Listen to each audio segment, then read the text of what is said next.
How are all of you lovely people doing today? My name is John, and welcome to another fantastic episode of the Zombie Storyline Q&A. This is a series where I take your questions about the zombie storyline and answer them. Whether it's a big, a small, or a simple question, I'm always happy to take them on. You can either leave them down below or tweet me at JohnnyJ25 with your questions. Maybe while you're there, drop me a follow. It would always be much appreciated. Without further ado though, let's begin with the episode. Last week, there was a lot of discussion on the 3 souls being sent off in the Gorod Krovi Easter egg ending, and a lot of people wanted to know why only 3 souls were coming up. And I wanted today to bring up a follow-up question from General ZOD24. He said, didn't Monty say Richtofen is already at the house? So maybe his soul is already there. This is something a lot of people had brought up or asked me to discuss, and I thought we would do this as a little bit of a follow-up. Here's what we know. Monty told us that he's been in the house for ages, and this is a secret we need to keep from Richtofen. But this plan, this big plan, a lot of it's been riding on Richtofen. Before he caught up with you guys, he spent years traveling, searching out just the right versions of you, the ones who held the key to closing off the other dimensions. I think you know by now exactly what that entails. Point is, he's kind of surplus to requirements these days. He's been in the house for ages, but don't tell him. The Origins ending gives us our first ever glimpse into the house. It was almost like a teaser, and in this house we see all sorts of zombies memorabilia and the 2 children, Eddie and Samantha. It could very well be that when Monty says Richtofen's been in the house for ages, he is referring to Eddie. And maybe Eddie is a younger version of Richtofen. That right now is the best possible explanation. Now let's also note that Eddie is holding a Richtofen doll.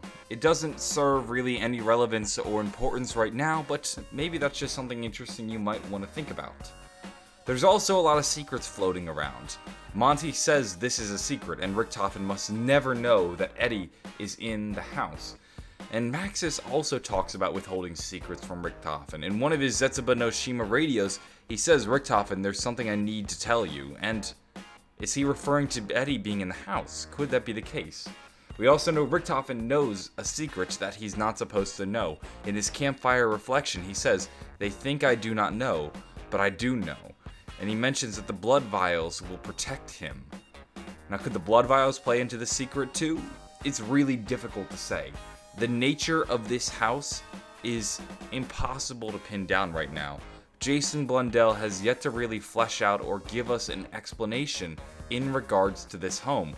Where it is where it is, why it has so much zombies memorabilia, why these 2 children are here right now, has yet to really be explained.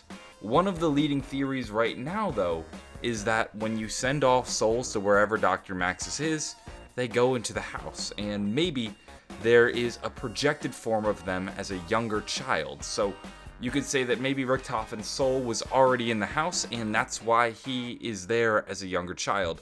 Maybe Dr. Maxis is also there as a younger child. It's a really weird thought, a really weird explanation, but who knows?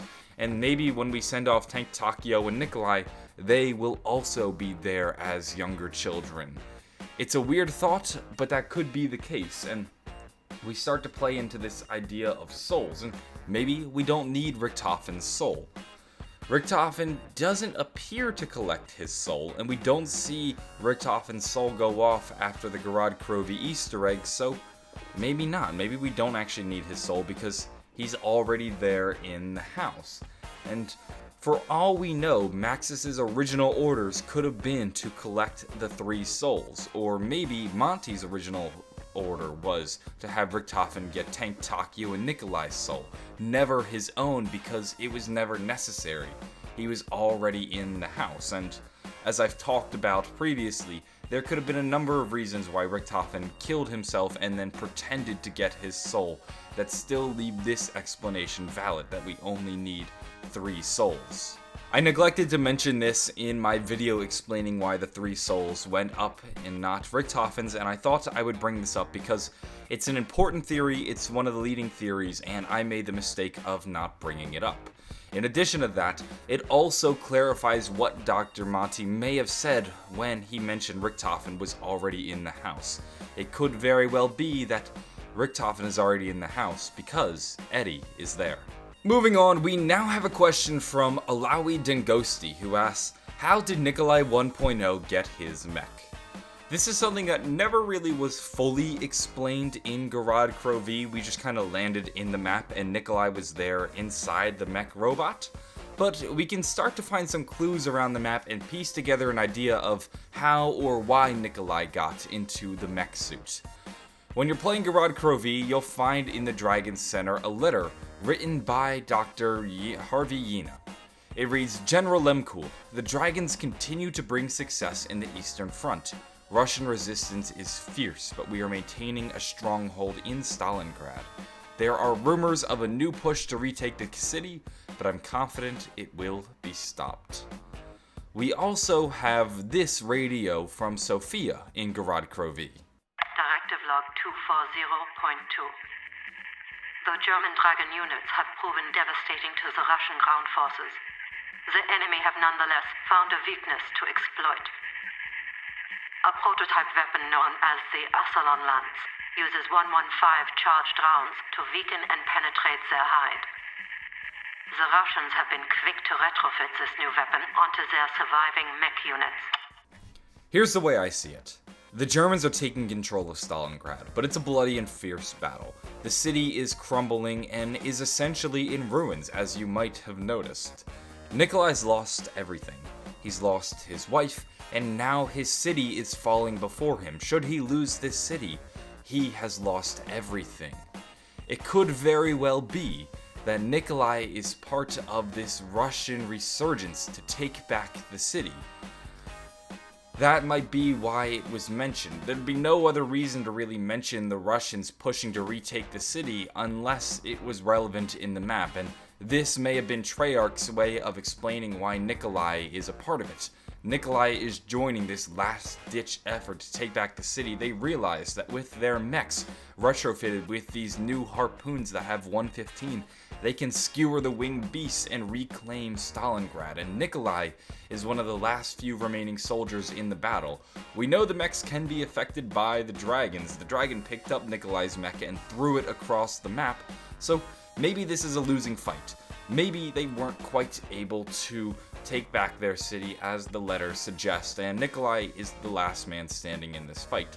He was a member of the Red Army. Stalingrad is his home. If there was something he would desperately fight for after losing everything, it's the last thing he has, Stalingrad.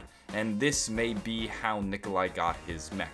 He got it from the Russians because it was their technology, and he's using it to reclaim his city.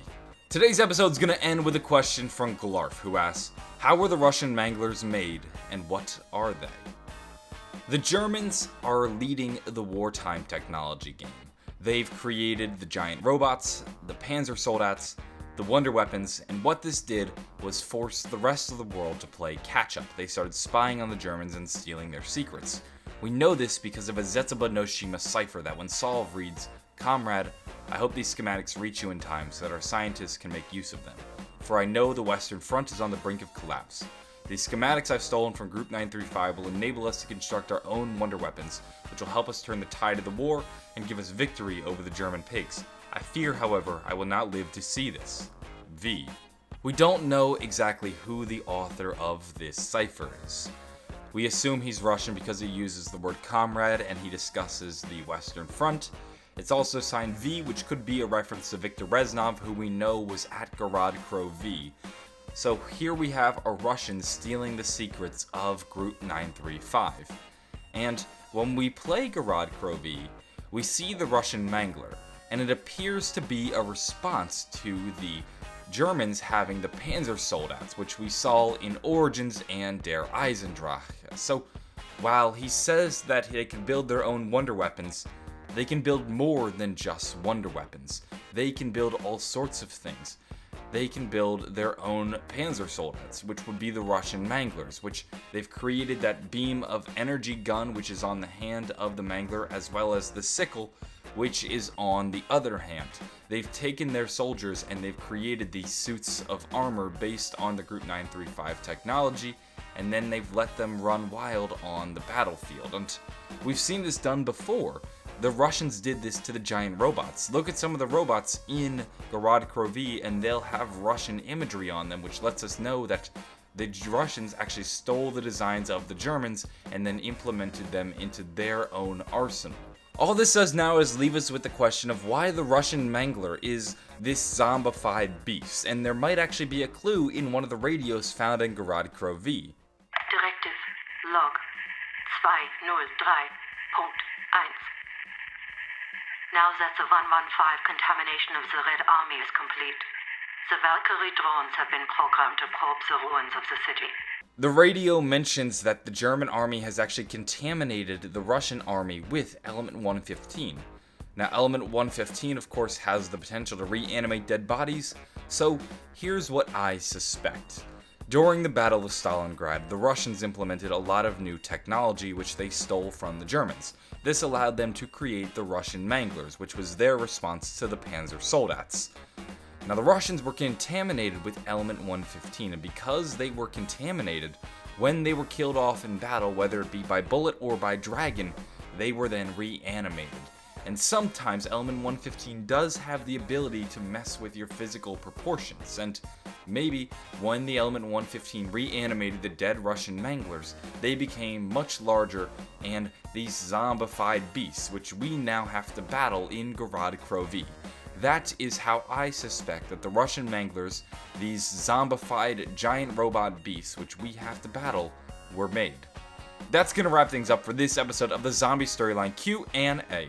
If you enjoyed the video, maybe give it a like, possibly subscribe for more.